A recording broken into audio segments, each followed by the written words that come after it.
So, hello guys. So, last Friday, na-expose ako sa isang patient namin na hinatid ko sa ER.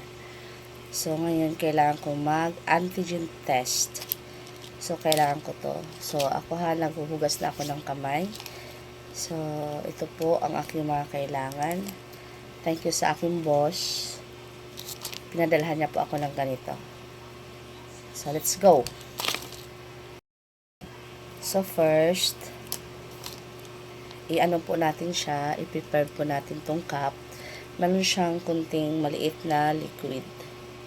So, yan siya. So, bubuksan po natin.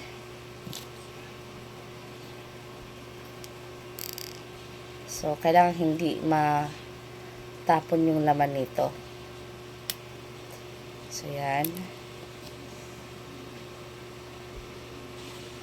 Tapos, kukuha tayo ng cup niya. Ito po yun.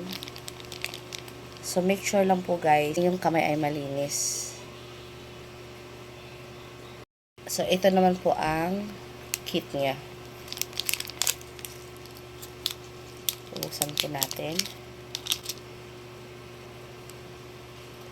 Para siya sa pangbuntis, kung buntis ka, ito po ang ginagamit.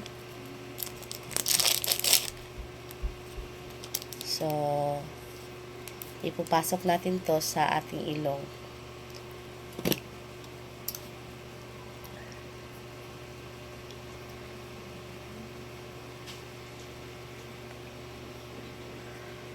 Nakakaiyak siya guys.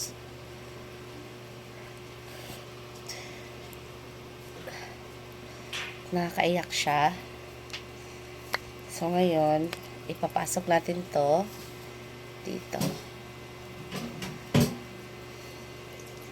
Then, ilagay po natin siya dito.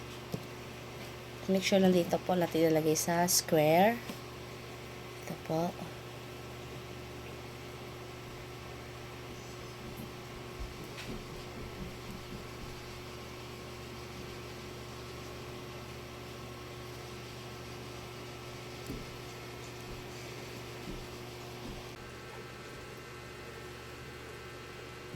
Hindi ko sure kung positive siya o hindi.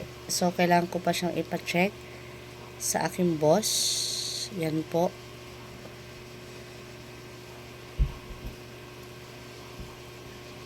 Mukha siyang may line. For this, kita nyo? So, hindi ko sure kung yung line na yan ay mayroon o wala. So, wait tayo sa mga ilang minutes. Then, ipapasko sa boss ko ang picture nito.